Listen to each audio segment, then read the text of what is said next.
Advertência sobre os últimos dias, mas compreendendo que nos últimos dias virão tempos perigosos de grande estresse e dificuldades, dias difíceis de suportar. Segundo Timóteo 3, versículo 1.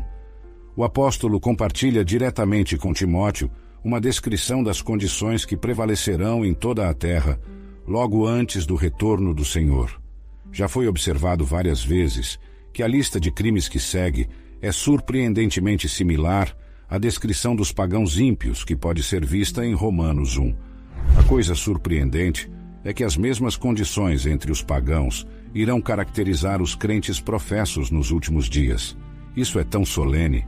Os últimos dias aqui referidos são os dias entre o período apostólico e a aparição de Cristo, para estabelecer o seu reino, pois as pessoas serão amantes de si mesmas, narcisistas, voltadas para si mesmas, amantes do dinheiro, impelidas pela ganância, arrogantes, orgulhosas, difamadoras, desobedientes aos pais, ingratas e profanas.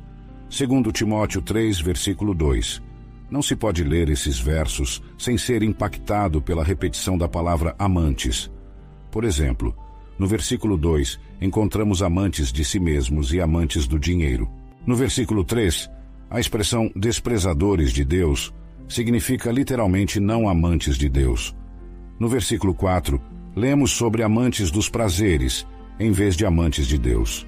São dados 19 características da humanidade, nos últimos dias, nos versículos de 2 a 5, amantes de si mesmos, o que significa egocentrismo e egoísmo, amantes do dinheiro, o que significa avareza, fanfarrões, o que significa arrogantes e orgulhosos, blasfemos, o que significa faladores do mal, profanos, desobedientes aos pais, ou seja, desrespeitosos e indisciplinados, ingratos, o que significa desagradecidos, profanos e irreverentes, não valorizando o que é sagrado, sem afeto natural, insensíveis, sem perdão, implacáveis, recusando-se a fazer as pazes, caluniadores, difundindo falsos relatos maliciosos, sem autodomínio, intemperantes, imorais, brutais, inimigos de Deus, traidores, obstinados, ou seja, imprudentes e impulsivos, arrogantes, ou seja, fazendo pretensões vazias,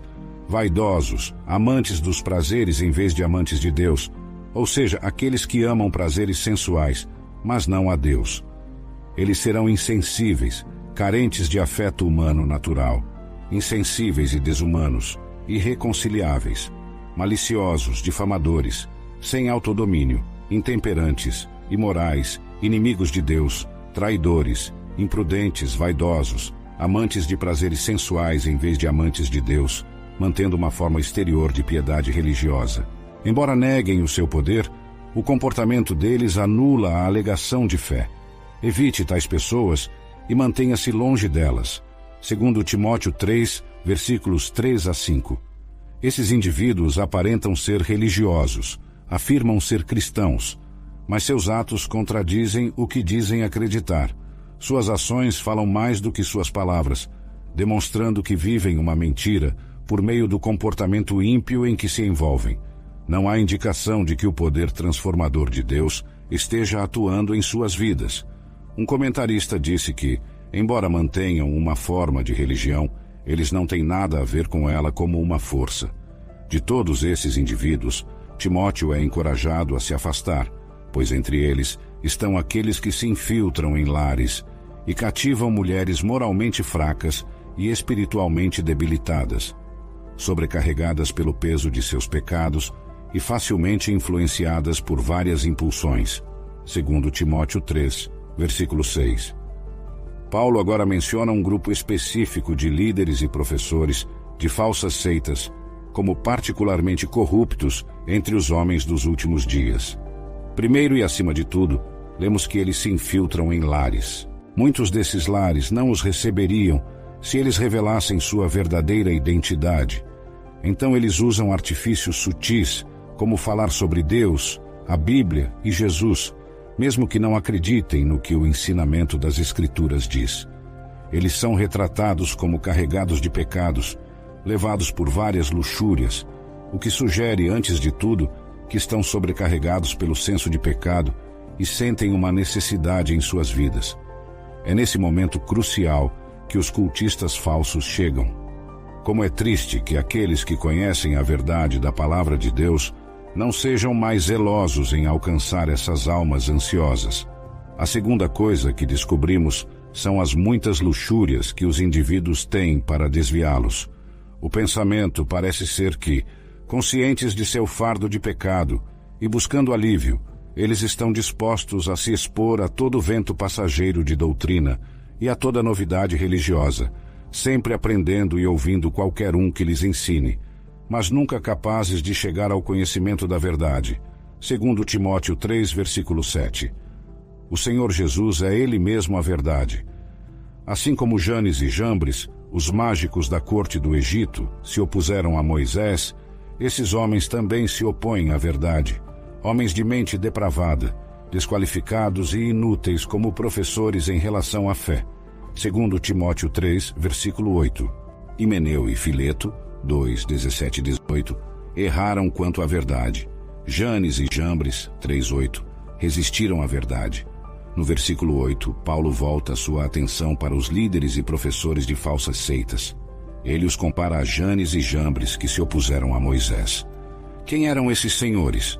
Embora seus nomes não sejam mencionados na Bíblia, é amplamente assumido que eram dois dos principais mágicos egípcios convocados pelo faraó para imitar os milagres de Moisés. Eles resistiram a Moisés imitando suas obras, realizando milagres falsos.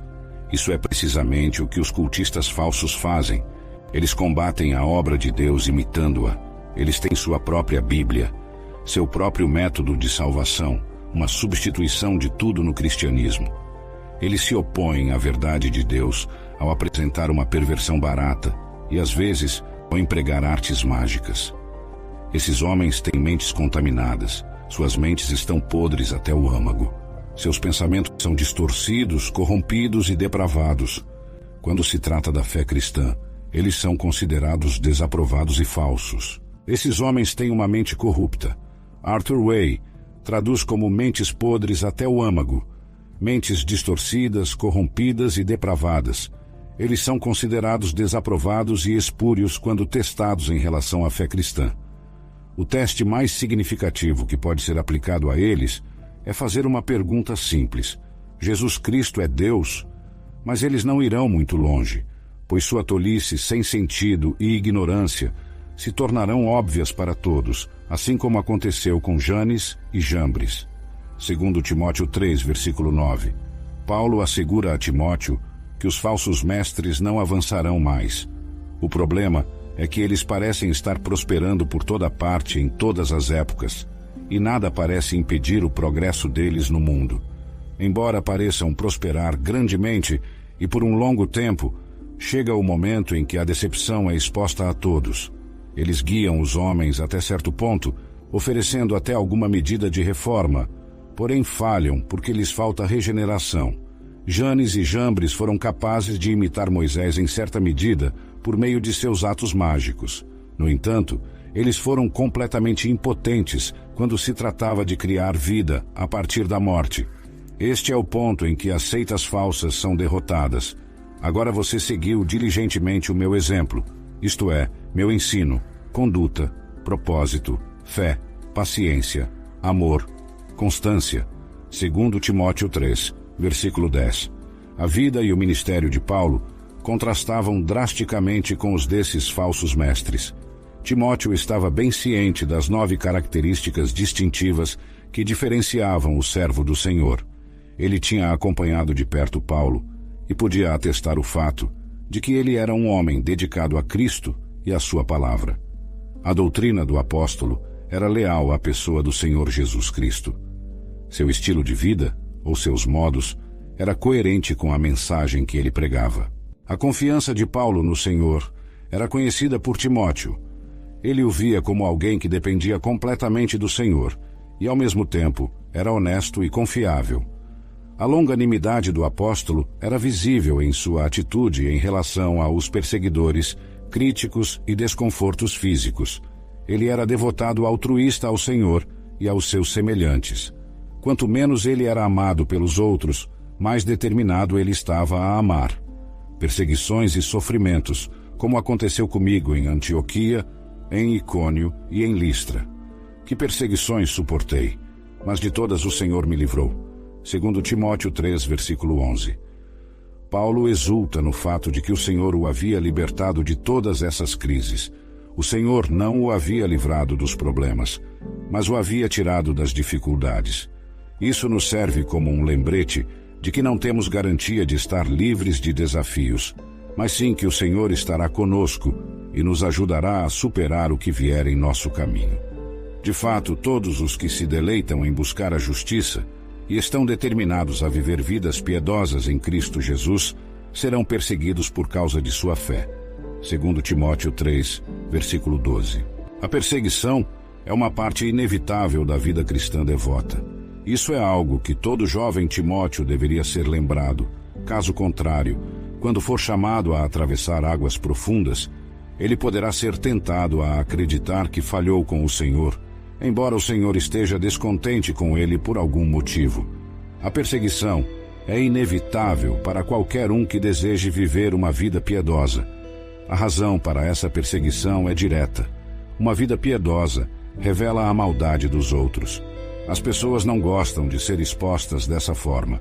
Em vez de se arrependerem e se voltarem para Cristo, buscam destruir aquele que as expôs pelo que realmente são.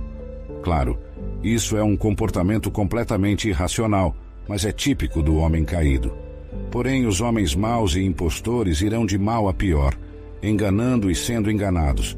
Segundo Timóteo 3, versículo 13. Paulo não tinha ilusões de que o mundo se tornaria progressivamente melhor e que, eventualmente, todos os homens seriam convertidos ao cristianismo. Em vez disso, ele sabia, por meio de alguma espécie de revelação espiritual, que o oposto completo ocorreria. Os homens maus e impostores apenas piorariam, tornando-se mais sutis em suas táticas e mais audaciosos em seus ataques. Eles não apenas enganariam os outros, mas também seriam enredados pelo falso ensino com o qual tentavam prender seus ouvintes. Depois de terem propagado suas mentiras por tanto tempo, eles realmente chegariam a acreditar nelas pessoalmente. Quanto a você, continue firmemente nas coisas que aprendeu e nas quais foi convencido, segurando firmemente as verdades, sabendo de quem as aprendeu. Segundo Timóteo 3, versículo 14. Vez após vez, Timóteo é lembrado de continuar firmemente nos ensinamentos da palavra de Deus. Isso seria sua grande fonte de recursos em um dia em que as doutrinas falsas abundariam por toda parte. Se ele conhecesse e obedecesse às Escrituras, não seria desviado por esses erros sutis. Timóteo não apenas aprendeu as grandes verdades da fé, mas também se tornou pessoalmente convicto delas. Sem dúvida, ele ouviria que tais ensinamentos eram antiquados e não suficientemente culturais ou intelectuais, mas que não deveria abandonar a verdade por fábulas ou especulações humanas. O apóstolo o aconselha ainda a lembrar de quem ele aprendeu essas verdades. Há alguma diferença de opinião sobre se a palavra quem se refere a Paulo próprio, a mãe e a avó de Timóteo ou aos apóstolos em geral. De qualquer forma, o pensamento é que as Escrituras Sagradas lhe foram ensinadas por aqueles cujas vidas testemunhavam a realidade de sua fé. Eram pessoas piedosas que viviam com um único olho voltado para a glória de Deus.